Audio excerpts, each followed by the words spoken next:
1:30 बजे तक बैठक हुई कल बीजेपी ऑफिस में गृह मंत्री अमित शाह जी के साथ। डॉक्टर निषाद है हमारे साथ बात करने के लिए। अगर बात की जाए संजय जी, कल आपकी 1:30 बजे तक बात हुई, लंबी बातचीत चली। कितने सीटों पर लड़ रहे हैं इस बार चुनाव?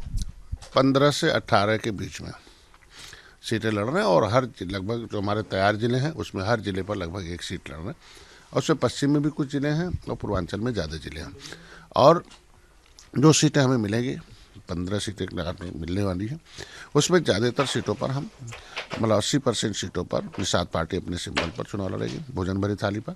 2-1 सीटें ऐसी है जहां टेक्निकल फंसेगा, वहां हमारे कार्यकर्ता कमल चुनाव चिन्ह पर लड़ेंगे। जैसे वो रणनीति है कुछ जगहों पर उनके लोग हमारे पास लड़ेंगे। यानी कि कहा जाए कि अगर कहीं पेच फंसता है उम्मीदवारों को लेकर तो आपके जो कैंडिडेट होंगे वो बीजेपी के टिकट पर चुनाव लड़ेंगे, वो कैंडिडेट आपके होंगे पर सिंबल उनका होगा। 1-2 ऐसी सीटें हैं जहां होगा, वो तो समय आएगा तो देखा जाएगा वो विपक्षी कैसा देती है। लेकिन ज़्यादातर सीटों पर हमारे कार्यकर्ता आज 7 साल से तैयारी कर रहे हैं और वो सीटें वो 7 साल की तैयारी की है, वो सीटें हमें देते हैं। वहाँ भारतीय जनता पार्टी को देने में भी कोई दिक्कत नहीं, कोई पेच नहीं फंसा। आगे जो हम लोगों ने जीत की रणनीति में आया कि प्रत्याशी जो हमारे कार्यकर्ता होते हैं वो वोट ट्रांसफ़र कार्यकर्ता कराते हैं, वो मिशनरी होते हैं।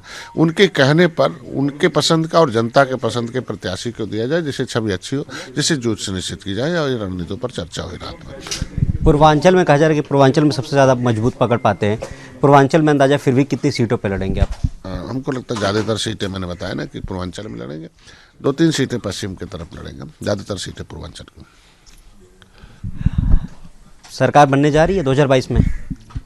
जिस नाव पर नाविक सवार होता उसे कभी डूबने नहीं देता। कभी इस नाव पर के नाविक दूसरे लोग हुआ करते थे तो अपने भी डूबते थे और समाज को भी डुबाए 70 साल से। अब खुद इस नाव के नाविक जो है खवैया हो गया और इस पे भारतीय जनता पार्टी के साथ 2019 में हम आए। आपको बता दें 2014 में मैं आया,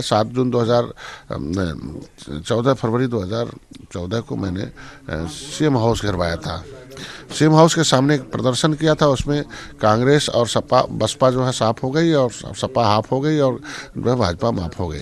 और उसके दिन में आप देखो 2014, 2017, 2019 है। 2018 में सपा बसपा को एक किया था पीस पार्टी निषाद पार्टी, लेकिन ये दोनों लोगों ने न दलितों का चक्कर था न ख्याल था न तो पिछड़ों का, इन लोगों ने उसे जो है हटाया और 2019 में मोदी के साथ गया और ऐतिहासिक जीत लाई आपने देखा। तो जब 2019 में अपना दल निषाद पार्टी भारतीय जनता पार्टी थी, वो दल आज भी है, उसी तरीके से ऐतिहासिक जीत 2022 में मिलेगा। और खबर आ रही है कि सबसे बड़ी खबर न्यूज़ इंडिया पे यही है कि फॉर्मूला तय हो गया और आप 15 सीटों पे इस बार लड़ने जा रहे हैं। देख मैंने बताया ना 15 से 18 सीटों पर लड़ेंगे, जिसमें हमारे लोगों ने कम सीटें ली है जिससे कि हम जीत फाइनल तो 15 पे हो गई है ना? नहीं, अभी तो 2-4 सीटें कम, 2-1 सीटें बढ़ सकती हैं, 1-आध सीटें घट सकती हैं। तो ये थे डॉक्टर संजय निषाद। पर अगर कहा जाए तो लगभग फाइनल हो चुका है।